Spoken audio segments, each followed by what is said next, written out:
over 30 years of presence here in Sarasota and Lido Key specifically, Tommy Bahama is the Sarasota lifestyle. Today I'm going to meet with Doug Wood, CEO of Tommy Bahama, to learn more about the Tommy Bahama brand, their new location here on St. Armands, and why they are a big believer in Sarasota.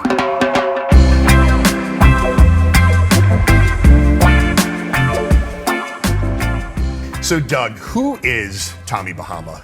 You know, that's the fun part about when you have a brand that isn't a real person. It's a now amalgamation of people. It's because it's also it's for her, it's for him. It could be you, Rich. I mean, and we're very inclusive. There's lots of brands that look at themselves as being exclusive. We're an inclusive brand. I want everybody to be Tommy Bahama because it's about, hey, relaxing, exhaling, and living the good life. And that to us is an island life. But hey, it's a mythical island. It's whatever, you can be in New York City and feel like you're living the island life. Sure. And so that's really what it's about, and what we try to do in everything we do. Clothes, food, furniture, it's the island life. And so when you're expanding into new markets or continuing to invest in a market like this, what determines a likely successful investment? Is it demographics, real estate location, cultural alignment?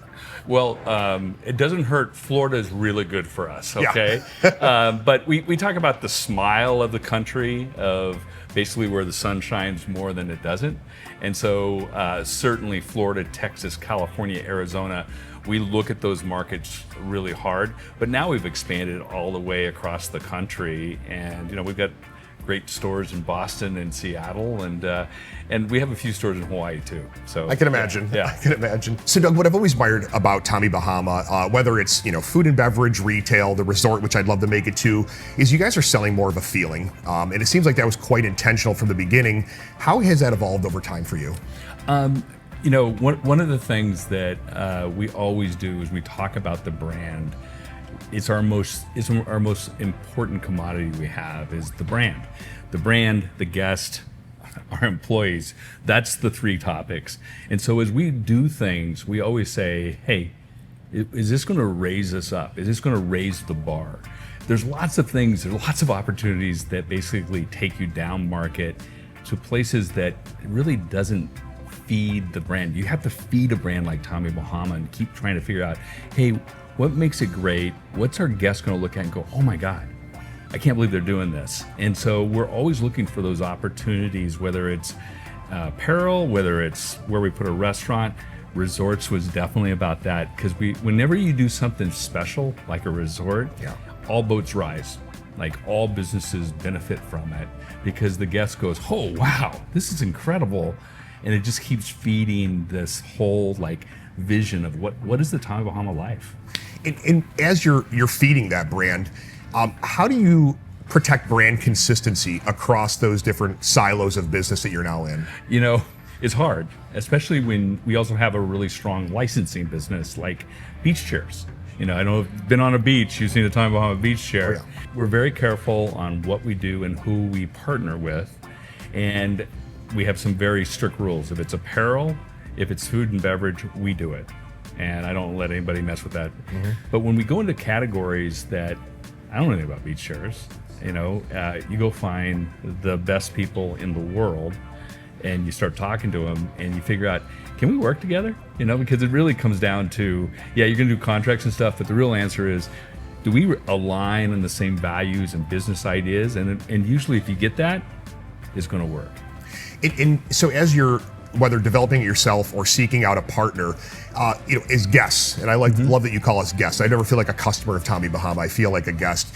Is there maybe one detail that you or the brand itself kind of obsesses over as you kind of weave that thread throughout all of it? Yeah, the guest comes from a place of 30 years ago, we opened our first restaurant and retail store at the same time in Naples, Florida.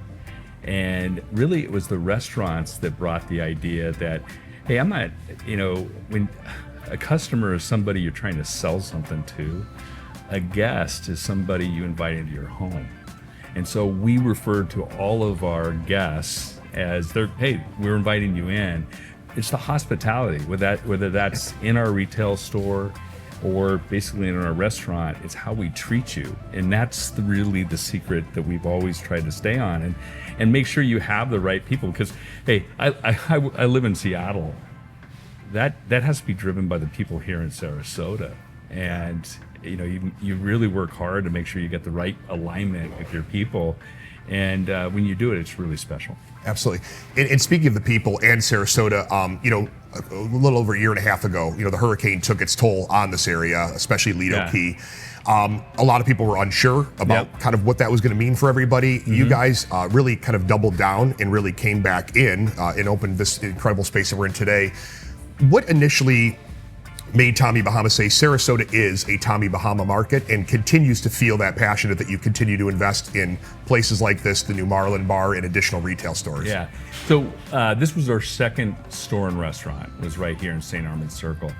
And we've always looked at Sarasota as giving so much to the company and the brand that there was no question. When the hurricane hit, we were here the following week, and it just made you sick. And I was sick for my employees, I was sick for my guests, and our restaurant was destroyed, our store was destroyed, and you just looked around and said, we're coming, we're bringing this back. Fortunately, this new location opened up, and it allowed us to put the store and the restaurant back together again. We had separated it at one time, and so to be able to do that in a place that, hey, St. Armands is special. I mean, I go to every resort market in the country, and there aren't any other St. Armands. I agree. So just knowing that, hey, this is going to come back. It may take a year or two, but people have so many memories of St. Armands Circle. They want to be here, and when they get here, we're here. Thank you. Doug, appreciate your time today. Yeah, thank you. Thanks, Rich.